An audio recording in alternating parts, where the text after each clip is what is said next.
আল্লাহ বললেন কারণের দিকে তাকা, যারা সম্পদের যাকাত দিস না কারণের দিকে তাকা। সাইয়েদনা মুসা আলাইহিস সালামের চাচাতো ভাই মুসা আলাইহিস সালাম বললেন কারণ যাকাত দাও। কয় কেন দিমু? কারণ আল্লাহ তোমারে সম্পদ দিয়েছে। কারণ বলে কোন আল্লাহ তাআলা আমারে সম্পদ দেয় নাই। ইন্নামা উতিতুহু আলা ইলমিন ইনদি, আমার বুদ্ধি খাটিয়ে সম্পদের মালিক আমি হয়েছি। আমার ব্রেন খাটাইছি মিয়া, বুদ্ধি খাটাইছি, মাথার গাম পায়ে ফেলে আমি সম্পদ কামাইছি, কোন জাকাত টাকা দেব। সাইয়েদনা মুসা আলাইহিস সালাম বললেন দাওয়াত দেওয়ার দায়িত্ব আমার, দাওয়াত দিলাম, যাকাত দাও, তাহলে কঠিন আযাব তোমার উপর চেপে বসবে। কারণ বলে পারলে তুমি শাস্তি নিয়ে আসো। সাইয়েদনা মুসা আলাইহিস সালাম আল্লাহরে বললেন আল্লাহ অনেক আমি দাওয়াত দিলাম, গরিব দুঃখীদের মাঝে যাকাত দেন, আপনি শাস্তি পাঠান। রব্বুল আলামিন বললেন কিছুক্ষণের মধ্যে পুরো জমিনটা কারণ তার সম্পদ সহ সব কিছুকে মাটিতে দাবিয়ে দিবে। ফাখাসাফনা বিহি ওয়া বিদারিহিল আরদ, হঠাৎ করে পুরো জমিন কারণের সম্পদ সহ মাটিতে টান দিতে লাগলো। আমি জায়গাটা নিজে দেখে এসেছি, আমি মিশরে পড়াশোনা করেছি তো, মিশরের কায়রোতে ছিলাম। কায়রো থেকে প্রায় 100 মাইল দূর হবে একটা শহর আছে ফাইয়ুম। এই ফাইয়ুম শহরে বহাইরা কারুন, কারুনের সব সম্পদ সহ বাড়িঘর সহ জমিন যেখানে দাবিয়ে তাকে জমিনের ভেতরে বুক গর্ভস্থ মাটির ভেতরে ঢুকিয়ে ফেলেছে, ওই জায়গাটা আজও ঠিক ওই রকম আছে। ওখানে একটা লেক হয়ে গিয়েছে, হ্রদ। মিশরীরা এখন মাছ ধরে। জমিন তাকে ভিতরে টানতে লাগলো, হাঁটু পর্যন্ত টেনে ফেলার পরে সে বলে আমি উঠে যাব। কোমর পর্যন্ত মাটির ভেতরে কেটে গেল, সে বলল আমি বেঁচে যাব। এবার গলা পর্যন্ত যখন দেহটা মাটিতে দেবে যায়, এবার হাত তুলে বলে মুসা সব সম্পদ তোমার, আমারে বাঁচাও। এমন ভালো মানুষ সোজা গুলে কি সব সময় উঠে না। ও মুসা সম্পদ না, আমারে বাঁচাও, বাঁচতে চাই। সাইয়েদনা মুসা বলে দ্য টাইম ইজ আপ, সময় শেষ। যখন দাওয়াত দিয়েছি তখন যদি দাওয়াত মেনে নিতা বেঁচে যেতা, এখন আমারও কিছু করার নাই, আমি গেলাম। ইয়াতাজালজালু ফিল আরদ হাত্তা ইয়াউমুল কিয়ামা, প্রতিদিন সহিহ বুখারীর বর্ণনা 1 বিঘত পরিমাণ আল্লাহ তাআলা জমিনকে আদেশ দিয়েছেন কারণ এবং তার সম্পদকে প্রতিদিন 1 বিঘত করে জমিনের ভেতরে নিতে থাকবে up to the day of judgement, কিয়ামত পর্যন্ত। কারণ তার সম্পদ সহ জমিনের ভেতরে যেতেই থাকবে, যেতেই থাকবে। চিল্লায় পড়েন সুবহানাল্লাহ। এজন্য আল্লাহ বললেন সম্পদ তোমারে বাঁচাতে পারে না, ক্ষমতা তোমারে বাঁচাতে পারে না, বাঁচাতে পারে একজন, তিনি কে? আল্লাহকুমুত তাকাসুরু হাত্তা যুরতুমুল মাকাবির, দুনিয়ার সম্পদের লোভে পড়ে আখিরাতকে তোমরা বেমালুম ভুলে গিয়েছো।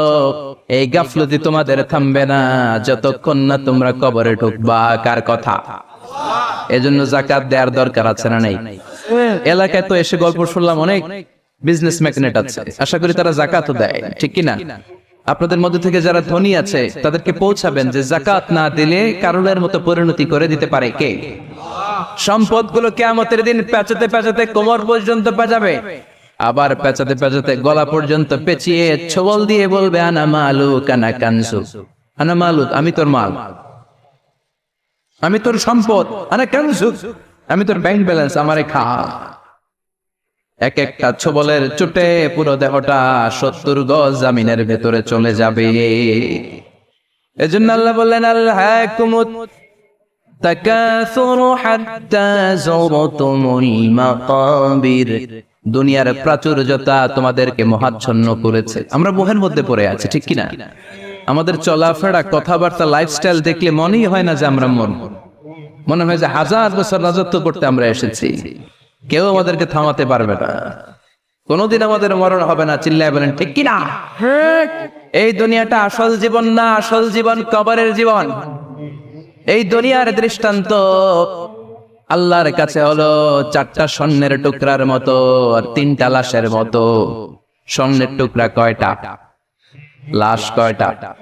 বনি ইসরাইলের জামানাতে 3 জন যুবক কর্মের সন্ধানে, কাজের সন্ধানে বেরিয়েছিল। হঠাৎ করে তারা এক গুপ্তধন পেয়ে যায়। গুপ্তধনে তারা পেয়েছে 4টা বড় বড় স্বর্ণের টুকরা। কয়টা? মহা খুশি, খুশিতে বাকবাকুম। চিন্তা করলে আমরা আজীবন খেয়ে পড়ে চলে যেতে পারবো, কিছুই করা লাগবে না। 3 জন মিলে স্বর্ণ নিয়ে বসে প্ল্যান করলো ভাগ বটোয়ারা করার আগে একজন বাজার থেকে রুটি কিনে নিয়ে আয়, আগে পেট ভরে খেয়ে নেই, তারপরে ভাগ বটোয়ারা। একজন রুটি আনতে গিয়েছে, ওই দুইজন ভাবতে শুরু করলো যেটাতে রুটি আনতে পাঠাইছে ওটা যদি মেরে দিতে পারি তাহলে ভাগাভাগির আর কোনো কাম নাই। স্বর্ণ কয়টা? তুই নিবি দুইটা, আমি নিব দুইটা। আর যে রুটি কিনতে গিয়েছে সে মনে মনে ভেবেছে রুটির মধ্যে বিষ মাখিয়ে নিয়ে যায়। কি মাখিয়ে নিয়ে যায়? ওই দুইটা বিষ খাইয়া ঠুস। সব যেই চিন্তা ওই কাজ। রুটির মধ্যে বিষ মাখিয়ে নিয়ে এসেছে, দুই বন্ধু ওইটারে ধরে আঘাত করতে করতে দুনিয়া থেকে বিদায় করে দিয়েছে। এবার দুইটা বলে এইটারে মারতে অনেক কষ্ট হয়েছে, আগে খাইয়া লই। এরপরে তুই দুইটা, আমি দুইটা। এবার বিষ মাখানো রুটি খেয়ে ওরাও শেষ। আহা, আল্লাহু আকবার। চারটা স্বর্ণের টুকরা পড়ে আছে, তিনটা লাশ পড়ে আছে। আদি মাসালু হায়াতিদ দুনিয়া, এটা দুনিয়ার জীবনের দৃষ্টান্ত। এজন্য মানুষের স্বভাব হলো আরো চাই, আরো চাই।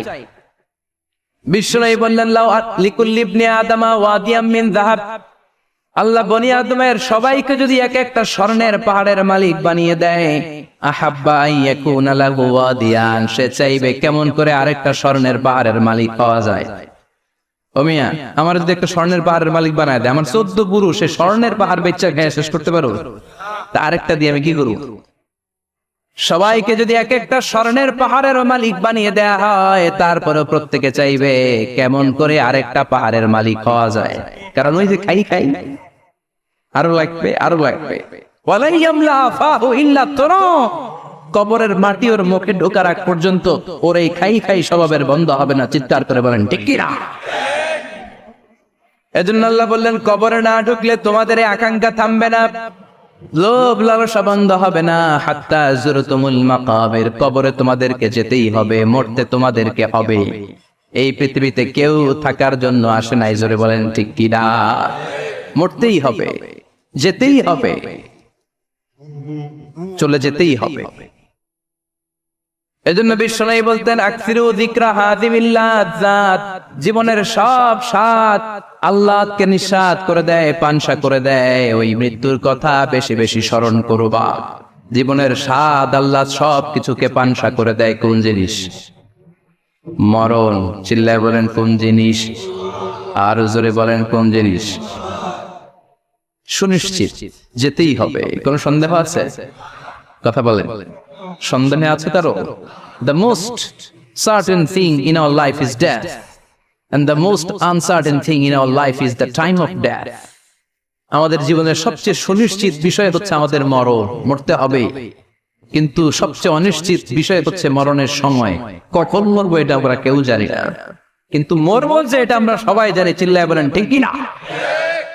কেউ বেঁচে থাকতে পারবে না, সবাই চলে যাবে, সব মরে যাবে, শুধু একটা সত্তা বেঁচে থাকবে। চিল্লায় বলেন তিনি কে? কুল্লু মান আলাইহা ফানি ওয়া ইয়াবকা ওয়াজহু রাব্বিকা যুল জালালি ওয়াল ইকরাম ফাবিআইয়ি আলাই রাব্বিকুমা তুকাযযিবান। পৃথিবীর বুকে যা দেখা যায় সব মরে শেষ হয়ে যাবে, মরবে না শুধু একটা সত্তা, তিনি কে? সব মরে যাবে, সবাই মরে যাবে। মালাকুল মউত সবার রূহ কবজ করে ফেলবে। আল্লাহ বলবে আখবিরনি মাইয়াবকা, হে মৃত্যুর ফেরেশতা কি করছো? কই সব মারছি। সবাইরে মারছো? সব শেষ। কে বাকি? জিনেরা বাকি, জিনদেরও মারো। সবগুলো জিন শেষ করা হবে, বাকি থাকবে ইবলিস। আল্লাহ বলবেন সবাইকে যেই কষ্ট দিয়ে ইন্তেকাল করিয়েছো সবগুলো কষ্ট একত্রিত করে ইবলিসটারে তুমি মারো। সবচেয়ে কষ্ট দিয়ে নির্মম ভাবে ইবলিসকেও শেষ করা হবে। আল্লাহ বলবেন আখবিরনি মাইয়াবকা, ও মালাকুল মউত এবার বলো আর কে বেঁচে আছে? মালাকুল মউত বলবে আল্লাহ কেউ নাই, কেউ নাই, সব শেষ। মানুষ শেষ, প্রাণীগুলো শেষ, পাখিগুলো শেষ, সাগরের মাছগুলো শেষ, আপনার কথা মতো জিনগুলাও।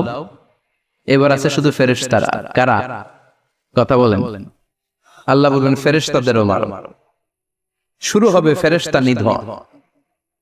একের পর এক সব ফেরেশতার রূহ কবজ করা হবে। এবার আল্লাহ বলবে আখবিরনি ইয়া মালাকাল মাউতি মাইয়া বাকা, মালাকুল মাউত আর কে কে বেঁচে আছে আমার একটু বলো।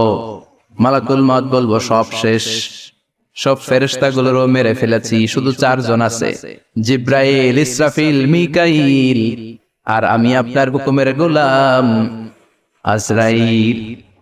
আল্লাহ বলবে ইসরাফিলের রূহ কবজ কর। ইসরাফিলের রূহ কবজ হয়ে যাবে। মিকাইলের রূহ কবজ করো, মিকাইলের রূহ কবজ হয়ে যাবে। ইসরাফিলের রূহ কবজ করো, কবজ হয়ে যাবে। আল্লাহ বলবে আখবিরনি মাইয়াবকা, মালাকুল মউত এবার বলো কে বেঁচে আছে। মালাকুল মউত বলবে কেউ নাই। আল্লাহ বলবে আসলেই কেউ নাই। মালাকুল মউত বলবে আছে। কে আছে? শুধু আমি আছি। ডানে বায়ে সামনে পেছনে আল্লাহ কেউ নাই, সব শেষ, শুধু আমি আছি। আল্লাহ বলবেন এবার তুই মর। মত ইয়া মালাকুল মউত, হে মৃত্যুর ফেরেশতা, এবার তুই মর। মালাকুল মউত হিসাব আর মিলাতে পারবে না, হিসাবটা তখন উল্টে যায়। মালাকুল মউত বলবে এটা আবার কেমন কথা, আমি মরুম কেন? আমি না মারছি, আমি না মারছি, আমি মেরে সাবার করেছি সব, আমি কেন মরব? আল্লাহ বলবেন মালাকুল মউত এটাই তো বিধান, কুল্লু নাফসিন যায়িকাতুল মাউত, দুনিয়ার প্রত্যেককেই মৃত্যুর স্বাদ নিতে হবে রে মালাকুল মউত। যদিও তুমি মেরেছ, সবাইকে তুমি মেরেছ, এখন তোমার মরণের পালা, এবার তুমি মরো, কারণ তোমাকেও মরতে হবে, তোমাকেও মরতে হবে। এই কথা শুনে মালাকুল মউতের গায়ে জ্বর এসে যাবে, খিঁচুনি এসে যাবে, কাঁপুনি ছুটে যাবে, কাঁপতে থাকবে মালাকুল মউত। কি ভয়ঙ্কর দৃশ্যের না জানি অবতারণ হবে শেষ হবে, কাঁপতে থাকবে মালাকুল মউত। আল্লাহ বলবেন কেঁপে লাভ নাই, ভয় পেয়ে লাভ নাই, জান্নাত জাহান্নামের মাঝ বরাবর একটা জায়গা আছে, ওই জায়গায় যে দাঁড়াও। মালাকুল মউত ওই জায়গার মাঝখানে যে দাঁড়াবে আর কাঁপবে। আল্লাহ চিৎকার দিয়ে বলবেন মুত ইয়া মালাকুল মউত, মুত, মর, মরে যা, মরে যা। বলার সাথে সাথে মালাকুল মউত জান্নাত এবং জাহান্নামের মাঝখানে বিকট একটা চিৎকার দিয়ে মরে লাশ হয়ে যাবে। বিশ্বনবী বলেন মালাকুল মউতের ওই দিনের চিৎকারটা এত ভয়ঙ্কর হবে, এত গগন বিদারে চিৎকার সেদিনের চিৎকারটা হবে। দুনিয়ার মানুষগুলো যদি তখনও দুনিয়ায় বেঁচে থাকতো, কিয়ামত হওয়ার জন্য আলাদা করে ইসরাফিলের সিংহায় ফুৎকার দেওয়ার আর দরকার হতো না। মালাকুল মউতের এই চিৎকার শুনে কানের পর্দা ফেটে দুনিয়ার সব মানুষগুলো তখনই মরে যেত। ভয়ঙ্কর চিৎকার। মালাকুল মউত শেষ, এবার সামনে পেছনে ডানে বায়ে উপরে নিচে কেউ নাই, একজন ছাড়া, তিনি কে?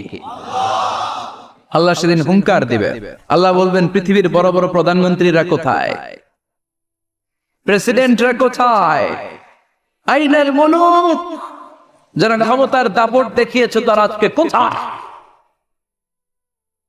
আইনাল বিহার, সাগরগুলো কোথায়? আইনাল আনহার, নদীগুলো কোথায়? নীল নদ, মিসিসিপি, মিসৌরি নদ, গঙ্গা নদ, এই নদীগুলো কোথায়? নদগুলো কোথায়? আইনাল আশজার, বড় বড় বট গাছগুলো কোথায়? আইনাল জাবাবেরা, আইনাল মুলুক, অত্যাচারের স্টিম রোলার যারা আমার মুমিন বান্দাদের উপর চালিয়েছে, ওই বেয়াদব গাদ্দার মুনাফিকগুলো কোথায়? ডানে বায়ে কেউ নাই, আল্লাহ একাই হুঙ্কার দিবেন। হুঙ্কার ছেড়ে তিনি বলবেন লিমানিল মুলকুল ইয়াউম, লিমানিল মুলকুল ইয়াউম, who belongs the kingdom today, আজকে ক্ষমতা কার?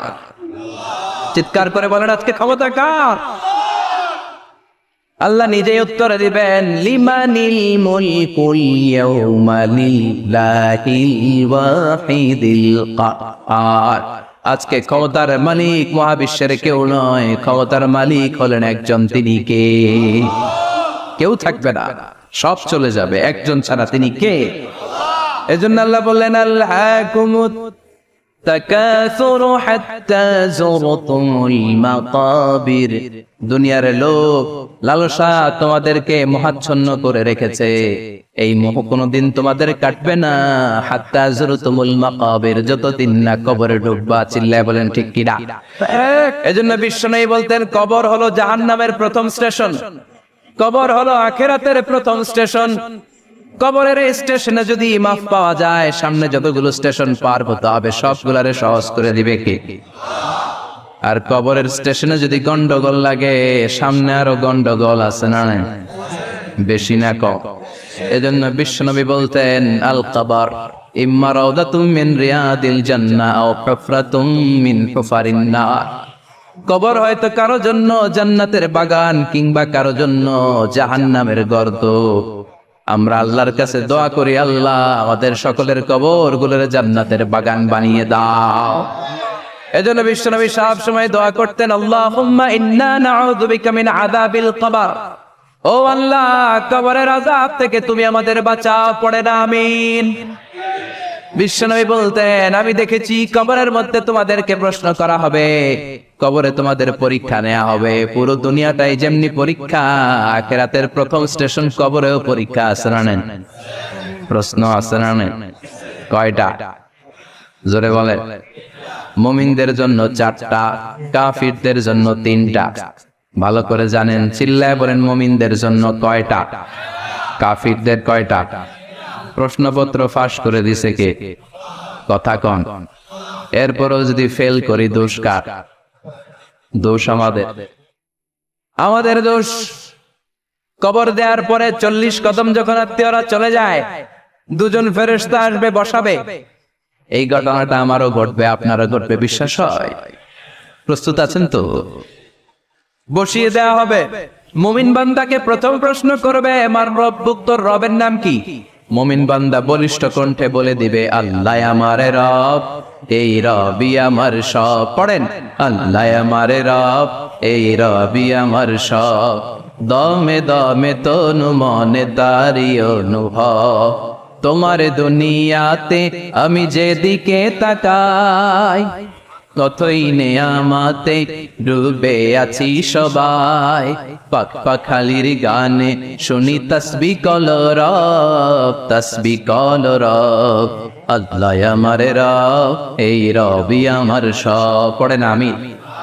আমরা যেন আল্লাহ বলিষ্ঠ কণ্ঠে বলতে পারি, আল্লাহ আমার রব, তুমি কবুল করো। পড়েন আমিন। প্রথম প্রশ্ন খালাস। দ্বিতীয় প্রশ্ন, আমার দিন উত্তর, দিনের নাম কি, ধর্মের নাম কি? চিৎকার দিয়ে আমরা বলবো আমাদের ধর্মের নাম। তৃতীয় প্রশ্ন করা হবে, মান হাদার রাজুল, দেখো তো এই লোকটারে চিনো কিনা, এই লোকটারে চিনা চিনা লাগে কিনা। আমরা বলবো চিনিবানি, এই লোকের জন্য আমরা দুনিয়াতে সব করতে রাজি ছিলাম। এই লোকের জন্য আমরা দেহের প্রাণ ঢালা উচ্ছ্বাস ছিল আমাদের হৃদয়ে। আমাদের দেহের রক্তটুকু বিলিয়ে দিতে আমরা পৃথিবীর বুকে কোনটা বোধ করি নাই? চিল্লায় বলেন ঠিক কিনা? এই নবী আমাদের পেয়ারা নবী, চাঁদের চেয়েও সুন্দর তুমি, নবী আমার কমলিওয়ালা। চাঁদের চেয়ে সুন্দর তুমি, নবী আমার কমলিওয়ালা।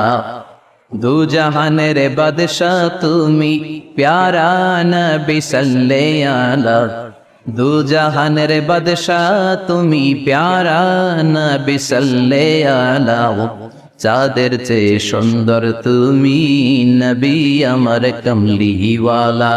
পড়েন আল্লাহু আকবার, আল্লাহু আকবার। আমরা বলবো এটা আমাদের কমলিওয়ালা নবী। এই নবীর অনুসরণ আমরা করেছি, এই নবীর কথা আমরা দুনিয়ায় মেনেছি। তার মানে প্রথম প্রশ্নেও পাস, দ্বিতীয় প্রশ্নেও পাস, তৃতীয় প্রশ্নেও পাস। এবার মুমিনদের জন্য এক্সট্রা একটা কোশ্চেন আছে না নাই? 4 নাম্বার প্রশ্নটাও জেনে রাখেন, কবরে কাজে লাগবে।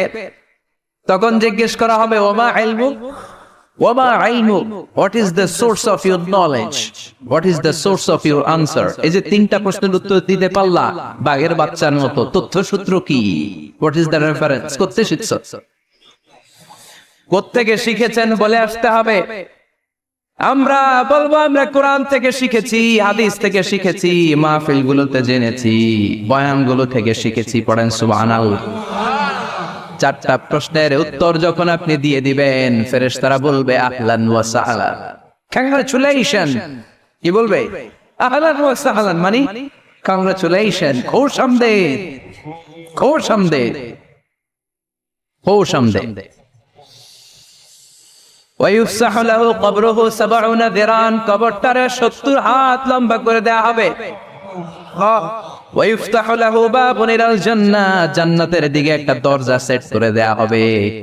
ওই জায়গা দিয়ে, দরজা দিয়ে জান্নাতের এয়ার কন্ডিশনের ঘরগুলো থেকে ঠান্ডা হিমেল বাতাস আর সুগন্ধ এসে কবরটারে আহত করে দিবে।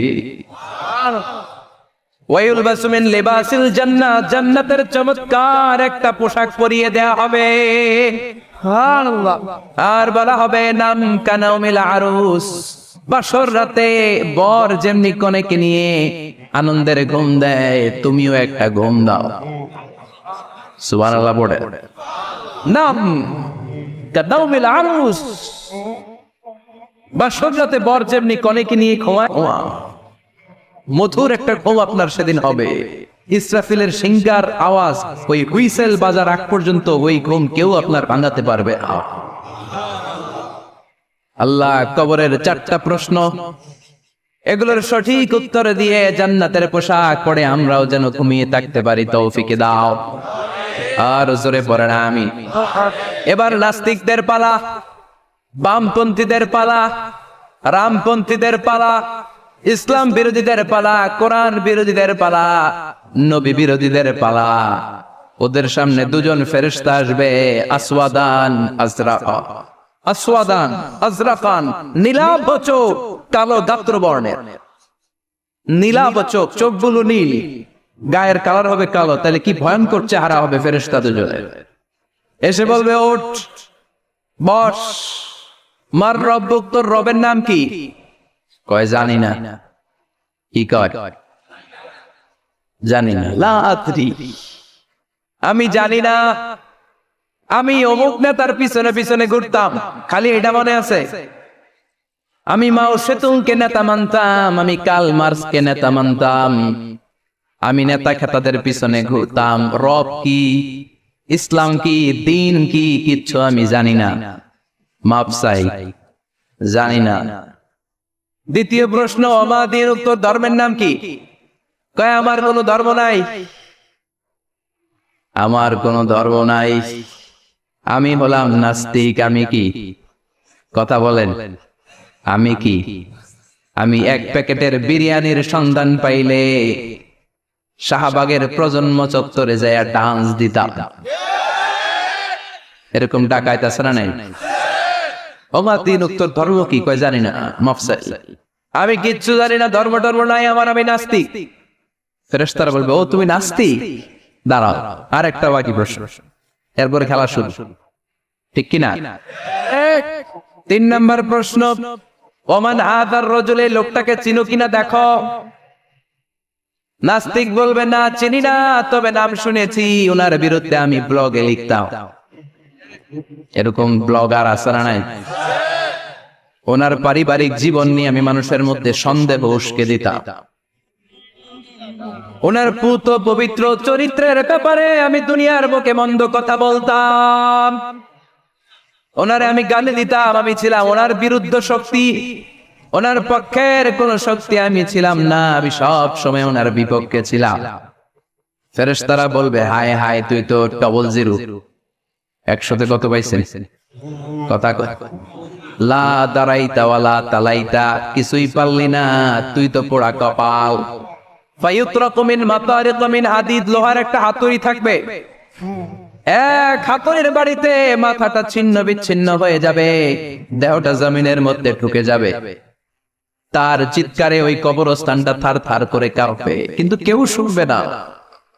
মানুষ আর জিন ছাড়া সবাই শুনবে। এজন্য মাঝে মাঝে কবরস্থানে দেখবেন গরু বেঁধে রাখলে রশি টুসি ছিঁড়া গরু দেয় দৌড়, আছে না নাই?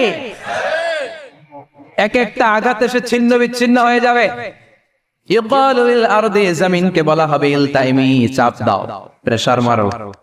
ফাতাখতালিফা আতলাউহু, দেহের এই পাঁজরগুলো ডান দিকের পাঁজর বাম দিকে যাবে, বাম দিকের পাঁজর ডান দিকে আসবে, পুরো দেহটা পাউডার হয়ে যাবে।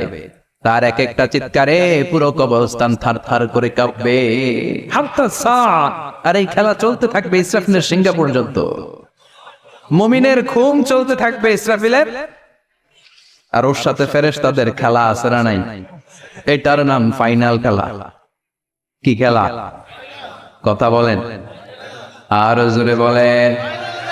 এজন্য আল্লাহ বললেন কবরে তোমার যেতেই হবে। আলহাকুমুত তাকাসুরু হাত্তা যুরতুমুল মাকাবির, কবরে তোমাকে যাওয়াই লাগবে।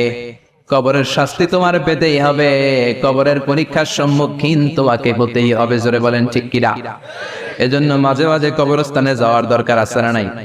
বিষ্ণু বলেছেন নাহাইতুকুম আন জিয়ারাতিল কবর, আমি এক সময় কবর জিয়ারত করতে নিষেধ করতাম। আলআনা ফাজুরুহা, এখন বললাম কবর জিয়ারত করার সমস্যা নাই, কিন্তু কবরে পড়ে থাকা ব্যক্তিটার কাছে কিছু চাওয়া যাবে নাকি?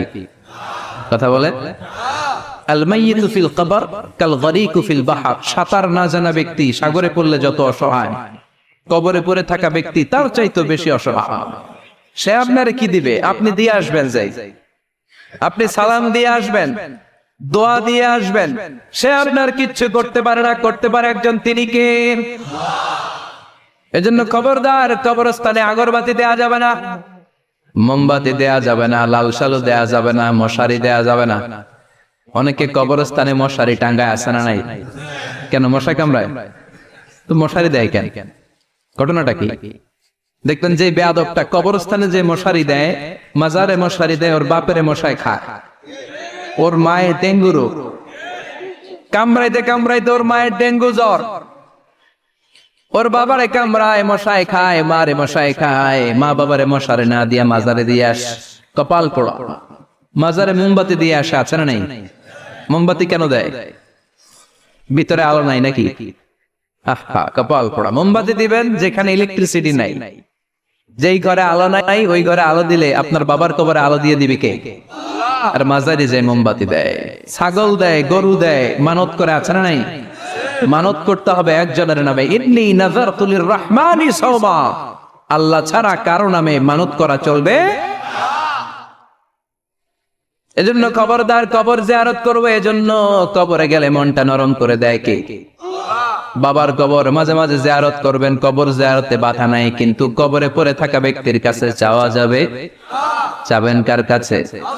বিশ্বনবীর কবরের সামনে দিয়ে যদি কিছু চান, সৌদি আরবের পুলিশ পিটায়া মসজিদ থেকে বের করে দিবে। বিশ্বনবীর কবরের সামনে হাত পাতলে হাতে বাড়ি মারে, আছে না নাই? দেখছেন না? বলে অ্যাবাউট টার্ন, পিছনে ঘুরেন, কিবলা তো ওইদিকে, কিবলার মালিক আল্লাহর কাছে চাও। দিতে পারে তো একজন। এজন্য খবরদার, কবরে যে কিছু চাওয়া যায় না। কবরে জিয়ারত করবেন, যে সালাম দিবেন, কি দিবেন? আসসালামু আলাইকুম আহলা দিয়ার মিনাল মুমিনিন ওয়াল মুসলিমিন ওয়া ইন্না ইনশাআল্লাহু বিকুম লাহিকুন আনতুম লানা সালাম ওয়া নাহনু লাকুম তাবা ইয়ারহামুল্লাহ আল মুস্তাকদিমিনা মিন্না ওয়াল মুস্তাখিরিন নাসআলুল্লাহ লানা ওয়া লাকুমুল আফিয়া। বিশ্বনবী কবর দেখলে এই লম্বা দোয়াটা পড়তেন, চিল্লায় পড়েন সুবহানাল্লাহ। এর মানে হলো কবরবাসীরা সালাম, আল্লাহ আপনাদের উপর রহমত করুক, আপনারা নিচে আমি উপরে, তার মানে এই না আমি একদিন আসবো না। সবার গন্তব্য একটা, দ্য সেম ডেস্টিনেশন। আপনারা হয়তো কিছুদিন আগে গিয়েছেন, কিছুদিন পরেই আমরা আসতেছি। কথা বলে, এটা মাথার মধ্যে ঢুকিয়ে দেয় কে? এজন্য কবর জিয়ারতের দরকার আছে না নাই? এজন্য আল্লাহ বললেন আলহাকুমুত তাকাসুরু হাত্তা যুরতুমুল মাকাবির, দুনিয়ার ভোগের সামগ্রী তোমাদেরকে পাগল বানিয়ে দিয়েছে, কবরে না ঢোকা পর্যন্ত তোমাদের এই গাফলতি কোনোদিন শেষ হবে? এরপরে আল্লাহ বললেন কাল্লা, নেভার, কখনো না। তোমরা যে ভাবতেছো টাকা পয়সা ক্ষমতা তোমারে বাঁচিয়ে রাখবে, পারবে নাকি? কাল্লা সাউফা তা'লামুন, অচিরেই জানতে পারবা আসল ঘটনা কি। সুম্মা কাল্লা সাউফা তা'লামুন, অচিরেই জানবা কবরের জগৎটা কত ভয়াবহ।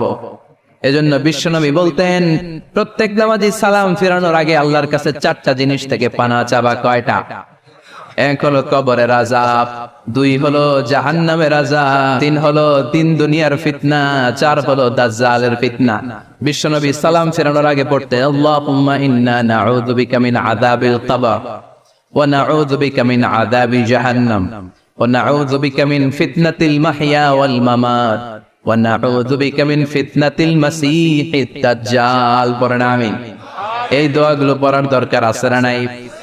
এরপর আল্লাহ বললেন কাল্লা লাউ তা'লামুনা ইলমাল ইয়াকিন, যেদিন তুমি মৃত্যু নিজ চোখে দেখবা ওই দিন তোমার যে এক্সপেরিয়েন্স হবে ওয়াজ শুনে সেটা কোনোদিন হবে না। ইয়াকিন তিন ধরনের, একটা ইলমুল ইয়াকিন, মরতে হবে এটা যখন জানি, ইলমুল ইয়াকিন।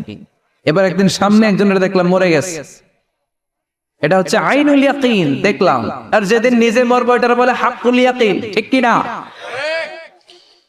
এজন্য আল্লাহ বললেন গোলাম লাতারাউন্নাল জাহিম, সেদিন কবর তোমরা দেখবা, সেদিন জাহান্নামের টকবগে আগুন তোমরা দেখবা। জাহান্নামের আগুন দুনিয়ার আগুনের মতো নাকি? কথা কোন? জাহান্নামের আগুনকে আল্লাহ বলেছে নারুল্লাহ, এটা আল্লাহর আগুন। কার আগুন?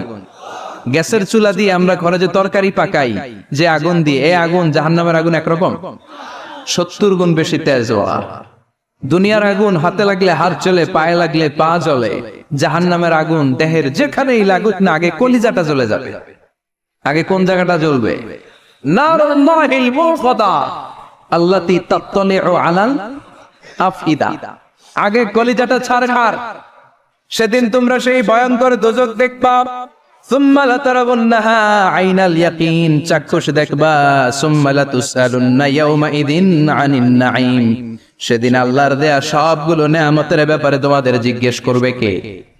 লাতুসআলুন্না ইয়াওমাইযিন আনিন নাঈম। বিশ্বনবী একদিন রাতের বেলা ক্ষুধার্ত, প্রচন্ড ক্ষুধা। ক্ষুধার চোটে ঘর থেকে বের হয়ে দেখে আবু বকরও বাইরে, ওমরও বাইরে। ঘটনা কি? হোয়াট এ কোইন্সিডেন্স, কেমনে মিলে গেল? বিশ্বনবী বললেন আবু বকর বাইরে কেন? কয় নবী ক্ষুধা। ওমর তুমি তো এই টাইমে বাইরে থাকো না, বাইরে কেন? কয় ঘরে খাওয়ান নাই, বিশ্বনবীর পেটেও খাবার নাই। বিশ্বনবী বললেন চলো এক আনসারী সাহাবীর বাড়িতে যাই। যে দেখেন সাহাবী বাড়িতে নাই, ফ্যামিলির লোকদের জন্য কুয়া থেকে পানি আনতে গেছে। পানি এনে দেখে বিশ্বনবী আর আবু বকর ওমর দাঁড়ানো। সাহাবী বলে ও নবী, গভীর রাতে আপনি আমার বাড়িতে এসেছেন, আমার চেয়ে সৌভাগ্যবান এই মুহূর্তে পৃথিবীতে কেউ নাই। ও নবী কি মেহমানদারি করব? বিশ্বনবী বললেন যা আছে তাই নিয়ে আসো। সাহাবা খেজুর বাগান থেকে খেজুরের ডাল ভেঙে আনলেন। ওই ডালের মধ্যে বিশ্বনবী কত প্রামাণ্য বর্ণনা দিচ্ছেন। বিশ্বনবী বললেন খেজুরের ডালে আছে কিছু কাঁচা খেজুর, কিছু পাকা খেজুর। আমরা তিনজন মিলে টানাটানি করে খেতে লাগলাম, ক্ষুধায় অস্থির। আমাদের সামনে ছাগল জবাই করা হলো, আগুনে ঝলসে গোশতগুলো দেয়া হলো, তিনজন মিলে ভাগ করে খেলাম। বললাম আবু বকর এতক্ষণ ক্ষুধার্ত ছিলা, ক্ষুধা দিছিল কে? এখন তোমার পেটে ক্ষুধা আছে নাকি? কয় নাই। এই নেয়ামত তোমার দিল কে? সুম্মা লাতুসআলুন্না ইয়াওমাইযিন আনিন নাঈম। বিশ্বনবী বললেন ও আবু বকর এই যে নেয়ামত এই মাত্র খেলা, এই নেয়ামতের ব্যাপারেও তোমারে জিজ্ঞেস করবে কে? তাই না? প্রতিটি নেয়ামতের ব্যাপারে ইন দা ডে অফ জাজমেন্টে প্রশ্ন আছে না নাই? নেয়ামত আল্লাহ আমাদেরকে কম কম দিছে, তাই না? কথা কন, কথা কন। ঠিক যেই মুহূর্তে আমরা এখন সুস্থ, অসুস্থ হয়ে হসপিটালে পড়ে আছে না নাই? মৃত্যুর সাথে কঠিন পরিস্থিতিতে পড়ে আছে, এরকম আছে না নাই? এজন্য আল্লাহ বললেন ওয়া ইন তাউদ্দু নি'মাতাল্লাহি লা তুহসুহা, এত নেয়ামত দিয়েছি গুণে শেষ করা যাবে না। কিয়ামতের দিন এই নেয়ামতগুলোর ব্যাপারে পাই টু পাই আমাদের কাছে হিসাব চাইবে কে? কথা কন। 5টা বিষয়ের হিসাব চাইবে। নাম্বার 1, আন হায়াতিহি ফিমা আফনা, তোমার জীবনটাকে তুমি কোন কাজে লাগিয়েছো? এটা হচ্ছে কমন কোশ্চেন। কবরের প্রশ্ন আমাদের 4টা, আর কিয়ামতের ময়দানে কয়টা? কথা কন। নাম্বার 1, জীবন দিয়েছে, জীবন কোন কাজে লাগিয়েছো? নাম্বার 2, জীবনে যে যৌবন আছে যৌবনটারে কোন কাজে লাগিয়েছো? ঠিক কি না? যৌবনের ইবাদত আল্লাহর কাছে বড় প্রিয়। যুবক যারা নামাজ পড়ে, বুড়ো হলে নামাজ পড়তে না পারলেও আমল নামায় নামাজের সওয়াব দিবে কে? সুবহানাল্লাহ কইবেন না? পেনশন স্কিম, এটা কি বলে? After service appreciation. 30 বছর গভর্নমেন্ট জব করার পরে বয়স এসে 60, আর করতে পারেন না, তখন একটা বান্ডেল, এক বান্ডেল টাকা আপনারে দিয়ে দিবে। পেনশন স্কিম, জাতিকে সাথ দিয়েছেন, এখন পারেন না, তারপরও টাকা আছে না নাই? এটাকে বলে আফটার সার্ভিস অ্যাপ্রিসিয়েশন। এত সার্ভিস যে দিয়েছেন, অ্যাপ্রিসিয়েশন। এজন্য যুবক যারা এখন নামাজ পড়ো, ইসলামের পক্ষে থাকো, বুড়ো বয়সে কোমরে ব্যথার কারণে নামাজ পড়তে না পারলেও পেনশনের মতো আমলনামায় সওয়াব দিবে কে? আবার 7 শ্রেণীর ব্যক্তিকে কিয়ামতের ময়দানে রব্বুল আলামিন আরশের নিচে ছায়া দিবেন। ওই 7 শ্রেণীর মধ্যে যুবক শ্রেণী একটা আছে, যেই যুবক তার যৌবনে আল্লাহর ইবাদত করেছে। পড়েন সুবহানাল্লাহ। যৌবনটা আল্লাহর ইবাদতে কাটিয়েছে, তার জন্য স্পেশাল আল্লাহর আরশের নিচে ছায়া আছে না নাই? এই 7 শ্রেণীর মধ্যে 2 শ্রেণীর যুবক, একটা হচ্ছে যে যুবক বয়সে ইবাদত করেছে, আরেকটা হচ্ছে যে যুবক কোন মেয়ের সাথে পাপ কাজের অফার পেয়েও বলেছে ইন্নী আখাফুল্লাহ, নিশ্চয় আমি ভয় পাই একজনকে। তিনি কে? চিল্লায় বলেন কে? যাদের হৃদয়ে আছে আল্লাহর ভয়, তারা কবু পথ ভুলে যায় না। আল্লাহর প্রেম ছাড়া এই দুনিয়ায় কারো কাছে কোনো কিছু চায় না। রাতের আধারে যারা সেজদাতে রয়, দু চোখের শ্রুতে নদী যেন বয়। ছলনার হাতছানি যতই ডাকুক, পেছনে ফিরেও সে তাকায় না। যাদের হৃদয়ে আছে আল্লাহর ভয়, তারা কবু পথ ভুলে যায় না। ঠিক কিনা? আল্লাহর ভয় অন্তরে থাকার দরকার আছে না নাই? এজন্য এই 5টা প্রশ্নের উত্তর না দিয়ে কোন বনি আদম কিয়ামতের দিন পা নাড়াতে পারবেন? আল্লাহ আমরা যেন প্রশ্নগুলোর উত্তর সঠিকভাবে দিতে পারি, তুমি তৌফিক দাও। এজন্য দুনিয়ার মোহে পড়ে থাকা যাবে না, কবরের চিন্তা থাকার দরকার আছে না নাই? কবর নিয়ে ভাবতে হবে। কবর is a reminder for every মুসলিম। এই কবর, গ্রেভিয়ার্ড, কবরস্থানগুলো আমাদের জন্য রিমাইন্ডার। প্রতিদিন অ্যানাউন্স হয় অমুক এলাকার অমুক ভাই আমাদের মধ্যে দুনিয়ায় নাই, তারপরও আমাদের টনক নড়ে না। ঠিক কিনা? এজন্য আল্লাহ বলেছেন আলহাকুমুত তাকাসুর, তোদের টনক নড়বে না হাত্তা যুরতুমুল মাকাবির, যতদিন না তোমরা কবরের ভেতরে না ঢুকবে। যে ব্যক্তি ইসলামকে রেখে দিয়ে অন্য কিছু তালাশ করে, যে ব্যক্তি ইসলামকে বাদ দিয়ে অন্য কোথাও শান্তি খোঁজে, যে ব্যক্তি ইসলামকে বাদ দিয়ে অন্য কোথাও সমাধান খোঁজে, তার থেকে আল্লাহ কিছুই কবুল করবে কিছুই কবুল হবে না। তার ইসলাম ছাড়া অন্য মতাদর্শে যে সুখ খুঁজে বেড়ায়, তার থেকে আল্লাহ কিছুই কবুল করবে না। ওহুয়া ফিল আখিরাতি মিনাল খাসিরিন, আর সে হবে আখিরাতে হাই হাই কোম্পানির ম্যানেজার। কোন কোম্পানি? খাসিরিন, ক্ষতিগ্রস্তদের মধ্যে সে শামিল হয়ে যাবে, হাই হাই করবে, কিছুই কবুল হবে না। Whoever seek anything except Islam, that will be not accepted to Allah, and he will be the loser in hereafter. ইসলাম ছাড়া অন্য কিছু খুঁজলে তার দুনিয়াতেও শান্তি নাই, আখিরাতেও শান্তি নাই। আর সে আখিরাতে হবে হাই হাই কোম্পানির ম্যানেজার, ক্ষতিগ্রস্তদের মধ্যে শামিল হয়ে যাবে। এজন্য শান্তি আছে ইসলাম, শান্তি আছে কই? এজন্য আমরা ইসলাম মানতে চাই, বুঝতে চাই, শিখতে চাই, শিখাতে চাই। ঠিক কিনা? ইসলাম মানবো কতক্ষণ? দেহে প্রাণ আছে যতক্ষণ। ঠিক কিনা? ইসলাম মানবো কোনখানে? সবখানে। উত্তর দেন, ইসলাম মানবো কতক্ষণ? উত্তর হচ্ছে দেহে প্রাণ আছে যতক্ষণ। প্রশ্ন করি আবার, ইসলাম মানবো কতক্ষণ? ইসলাম মানবো কোনখানে? সবখানে। আওয়াজ করে উত্তর করা যাবে? আবার প্রশ্ন করি, ইসলাম মানবো কতক্ষণ? ইসলাম মানবো কোনখানে?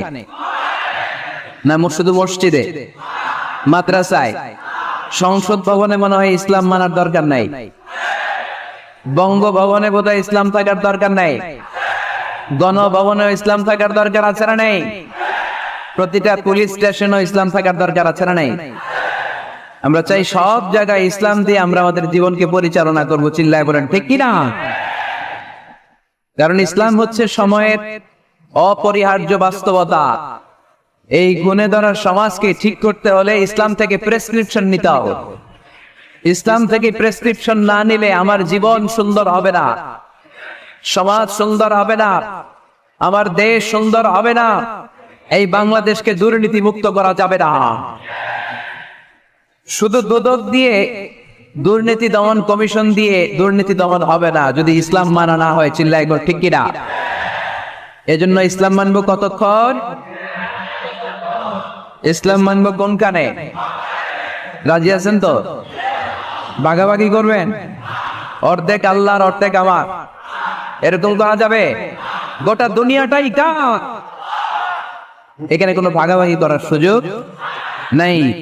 এজন্য রব্বুল আলামিন বলেন, وَمَن يَبْتَغِ غَيْرَ الْإِسْلَامِ دِينًا فَلَن يُقْبَلَ مِنْهُ وَهُوَ فِي الْآخِرَةِ مِنَ الْخَاسِرِينَ।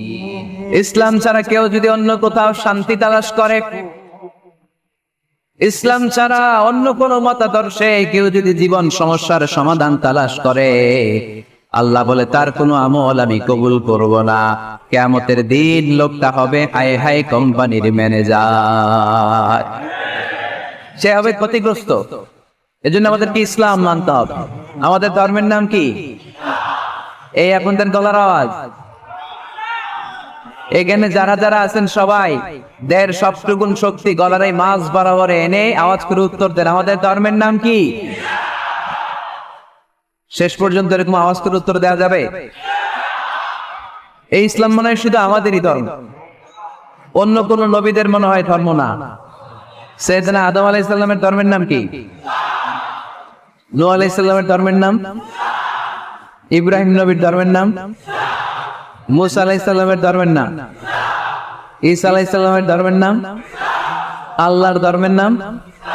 আল্লাহ বলেছেন ইসলাম হচ্ছে দ্বীনুল্লাহ, এটা আমার দ্বীন, এটা আমার ধর্ম, এই ধর্ম আমি পাঠিয়েছি। এটা কোনো মন মস্তিষ্ক প্রসূত কথা নয়, এটা নিজের মন গড়া বানোয়াট কোনো ধর্ম নয়। চিল্লায় বলেন ঠিক কিনা?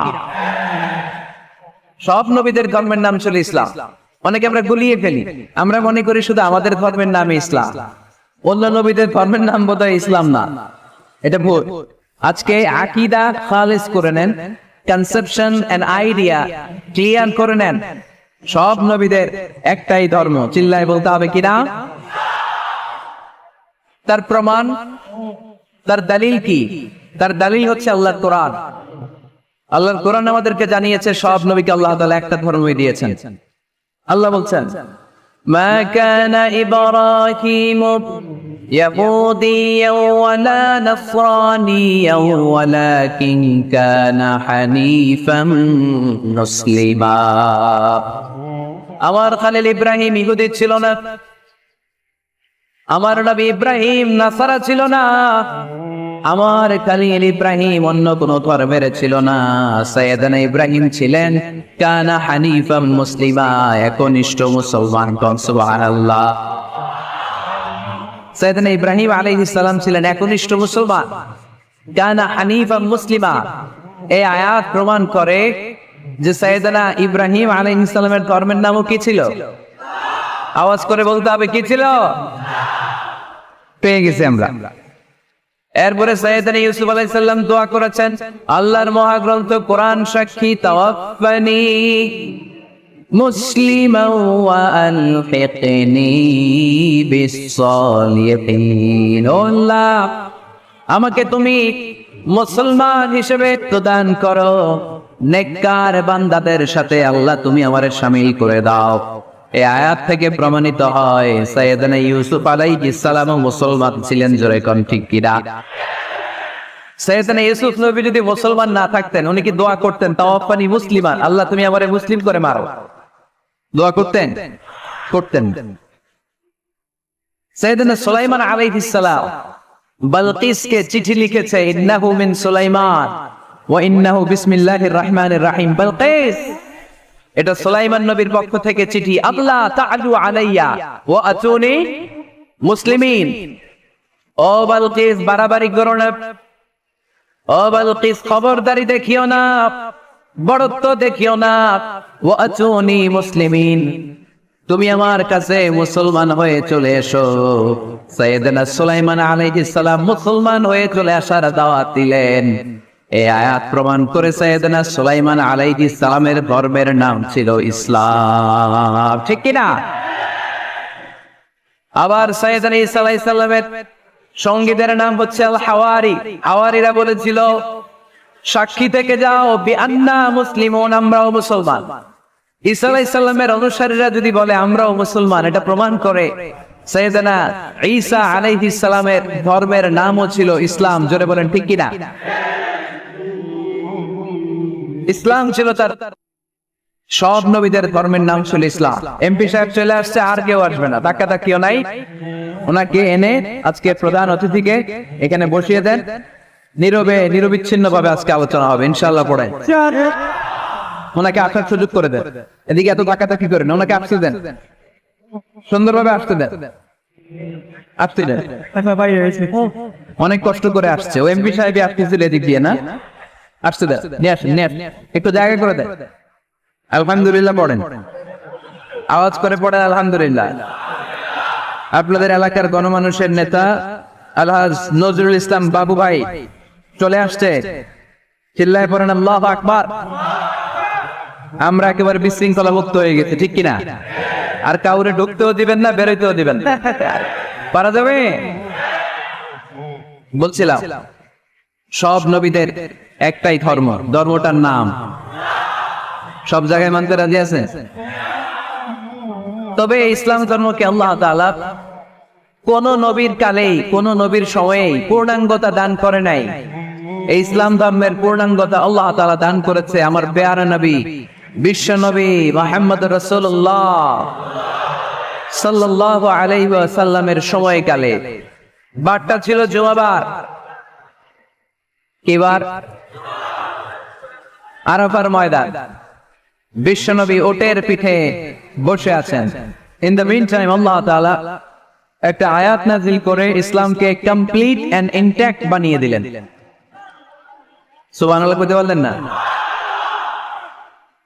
اليوم أكملت لكم دينكم وأتممت عليكم نعمتي ورضيت لكم الإسلام دينا। সেদিন আল্লাহ ঐতিহাসিক আয়াত নাযিল করে দিলেন, আল-ইয়াওমা আকমালতু লাকুম দীনাকুম, আজকে আমি তোমাদের দ্বীনকে, ইসলাম ধর্মকে পূর্ণাঙ্গতা দান করলাম। ওয়া আতমামতু আলাইকুম নি'মাতি, আমার নিয়ামতকে পরিপূর্ণ করে দিলাম। ওয়া রাদিতু লাকুমুল ইসলাম দীনা, আমি আল্লাহ তোমাদের জন্য ইসলাম ধর্মকে মনোনীত করে খুশি হয়ে গেলাম। আল্লাহ তাআলা ইসলামকে আমাদের ধর্ম বানিয়ে খুশি। এখন প্রশ্ন হচ্ছে, আমরা খুশি কিনা? আওয়াজ কমে গেছে এবার। ইসলামকে আমাদের ধর্ম মনোনীত করে, ইসলামকে আমাদের জীবন বিধান মনোনীত করে খুশি কে? আল্লাহ। এখন আমরা খুশি কিনা? দিস ইজ দ্য কোশ্চেন নাও।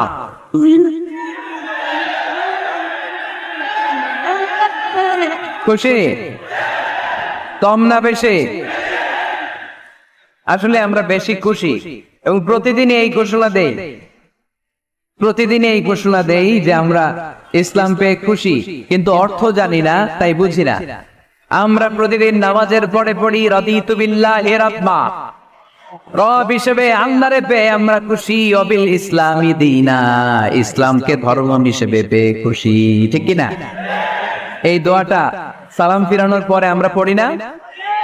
পড়ি। রাদিতু বিল্লাহি রাব্বা, আল্লাহর রব হিসেবে পেয়ে খুশি, অবিল ইসলামি দীনা, ইসলামকে দ্বীন হিসেবে পেয়ে আমরা খুশি।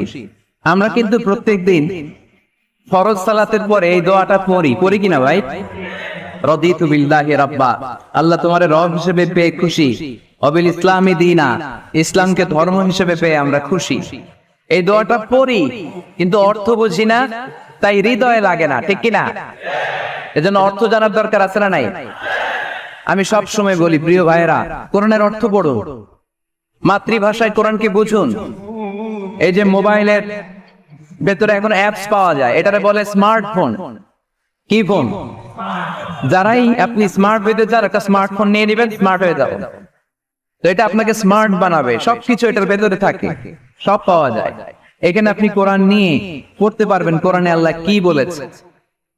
তো অর্থ বললে আপনার হৃদয়ে লাগবে। আমরা তারাবির নামাজ পড়ি 20 রাকাত, ঠিক কিনা? কত আযাবের আয়াত যায়, কত জান্নাতের সুন্দর বর্ণনা চলে যায়, কিন্তু যিনি পড়ায় উনিও কান্দে না, আমরাও কান্দি না, ঠিক কিনা? ওনারও পশম দাঁড়ায় না, আমাদেরও পশম দাঁড়ায় না। বাট আরব বিশ্বে when they recite they got their goosebumps। তারা যখন কোরআন তেলাওয়াত করে ওদের গায়ের পশমগুলো দাঁড়িয়ে যায়।